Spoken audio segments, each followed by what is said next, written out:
তৃণমূল কংগ্রেসে এলাম, সেটা উত্তর দিয়েছি, আবারও দেওয়া প্রয়োজন আপনার প্রাসঙ্গিক প্রশ্নের উত্তরে। কিছুদিন আগে পার্লামেন্টে মহিলা বিলের আড়ালে একটা ডিলিমিটেশনের বিল এসেছিল এবং সমস্ত বিরোধী দল এককাট্টা হয়ে সেই বিলকে পরাস্ত করে। সেই বিল পরাস্ত হওয়ার পর স্বয়ং রাহুল গান্ধী পশ্চিমবাংলায় একজন ব্যক্তিকে ফোন করেন, যার নাম হচ্ছে অভিষেক ব্যানার্জি। স্বয়ং সোনিয়া গান্ধী ধন্যবাদ জানান মাননীয় মুখ্যমন্ত্রী মমতা ব্যানার্জিকে। অর্থাৎ মেসেজ ইজ ভেরি ক্লিয়ার, স্পষ্ট বার্তা যে পশ্চিমবাংলাতে বিভেদকামী শক্তি বিজেপি, সাম্প্রদায়িক শক্তি বিজেপিকে রুখতে গেলে একমাত্র ভরসা অভিষেক ব্যানার্জি এবং মমতা ব্যানার্জি এবং তার দল তৃণমূল কংগ্রেস। খুব স্বাভাবিকভাবেই বিজেপির এই বিভেদকামী শক্তিকে পরাস্ত করতে গেলে গ্রামে গ্রামে এলাকায় এলাকায়, সাগর থেকে সমতল, বীরভূম থেকে বাঁকুড়া, মুর্শিদাবাদ থেকে মেদিনীপুর, সমাজের সর্বস্তরের মানুষকে ঐক্যবদ্ধভাবে, জোটবদ্ধভাবে বিজেপির বিরুদ্ধে লড়তে হবে এবং সেই লড়াইয়ের নেতৃত্ব দেবেন অভিষেক ব্যানার্জি, মমতা ব্যানার্জি। এটা স্বয়ং রাহুল গান্ধী এবং সোনিয়া গান্ধীর বার্তাতে খুব স্পষ্টভাবে দেখা দিয়েছে। স্বাভাবিকভাবেই আমাদের মনে হয়েছে এই পশ্চিমবাংলায় এবং এই মুর্শিদাবাদ জেলায় যে জেলা কংগ্রেস পরিচালনা হচ্ছে, সেটা বিজেপির রিমোট কন্ট্রোলে পরিচালিত হচ্ছে। স্বাভাবিকভাবেই এখানকার কংগ্রেস বিজেপির বিরুদ্ধে নয়, বিজেপির সহযোগিতা হিসাবেই কাজ করছে। ফলে আমাদের মনে হয়েছে তৃণমূল কংগ্রেস পার্টি একমাত্র পার্টি যেটা বিভেদকামী শক্তি বিজেপির বিরুদ্ধে সাধারণ মানুষের স্বার্থে কাজ করবে। ফলে তৃণমূল কংগ্রেস, আমি নিজে এই উত্তর প্রান্তের উত্তর মুর্শিদাবাদ জেলার মানুষের জন্য কাজ করে এসেছি, সে যে কোনোভাবে কাজ করে এসেছি।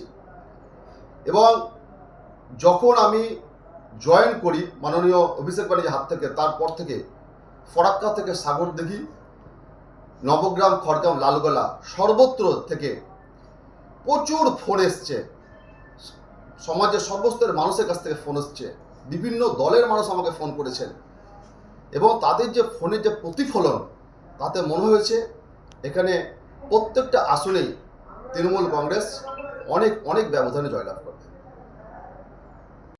ভারতবর্ষ বিশ্বের বৃহত্তম গণতান্ত্রিক দেশ। নির্বাচন হচ্ছে একটা উৎসব, কিন্তু ভারতবর্ষের সাম্প্রদায়িক শক্তি বিজেপি সরকার দোসর হিসাবে নির্বাচন কমিশন বলা হলো নির্যাতন কমিশন, যেভাবে নির্বাচনকে প্রহসনে পরিণত করেছে, তার বিরুদ্ধে দলমত, জাতি, ধর্ম নির্বিশেষে সকলে রুখে দাঁড়ানোর সময় হচ্ছে পশ্চিমবঙ্গের এই বিধানসভা নির্বাচন। কেন? নির্বাচনে ভোটাধিকার আপনার পরিবারের কেউ হয়তো করবেন, আপনার পাড়ার অন্য অনেকে করবেন, কিন্তু দেখা যাচ্ছে সেই পাড়ারই কিছু মানুষ তারা ভোটাধিকার প্রয়োগ করতে পারবে না।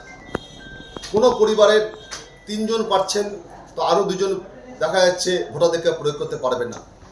এটা যে কি যন্ত্রণা, দুঃখের, কষ্টে যারা পারবে না এই উৎসবে সামিল হতে, তারাই কিন্তু বুঝতে পারছে। আমরা তাই যাদের ভোটাধিকার আছে তাদের উদ্দেশ্যেই বলবো যে যখন আপনি আপনার ভোটাধিকার প্রয়োগ করবেন, তখন যারা ভোট দিতে পারলো না, কাদের জন্য পারলো না, কেন পারলো না, সেই বিষয়টা নিশ্চয়ই আপনি কিন্তু নজরে রাখবেন। নজরে রেখেই ভোট দিবেন।